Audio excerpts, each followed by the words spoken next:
ஒரு காலத்தில் அசுரர்களின் கொடுமையால் தேவர்கள் மிகவும் துன்பப்பட்டனர். அவர்கள் எல்லாம் லார்ட் சிவா மற்றும் கோதஸ் பார்வதி அவர்களை நாடினர்.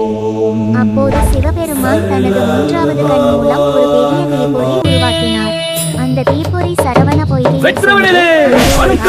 குழந்தையாக பிறந்தது. அந்த தெய்வ குழந்தைதான் முருகன். அவரை 6 கிருத்திகை பெண்கள் வளர்த்தனர். அதனால் அவருக்கு ஆறுமுகன் என்ற பெயரும் வந்தது. பெரிய அசுரன் சுராபத்மன் உலகை அடக்கியிருந்தான். அவனை அழிக்க முருகன் தயாரானார்.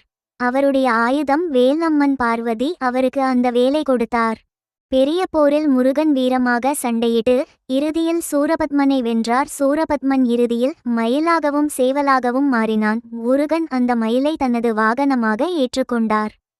ஒரு நாள் லார்ட் கணேஷா மற்றும் முருகன் இடையே ஒரு போட்டி நடந்தது. உலகை சுற்றி வருபவனுக்கே இந்த ஞானப்பழம் என்று சிவபெருமான் கூறினார். முருகன் மயிலில் ஏறி உலகை சுற்ற புறப்பட்டார். ஆனால் கணேச தனது பெற்றோர்களையே சுற்றி வந்தார். அம்மா அப்பாதான் உலகம் என்று சொன்னார். கிடைத்தது. இதனால் கோபமடைந்த முருகன் பழனி முருகன் மலைக்கு சென்று அமர்ந்தார். பின்னர் அனைவரும் அவரை சமாதானப்படுத்தினர்.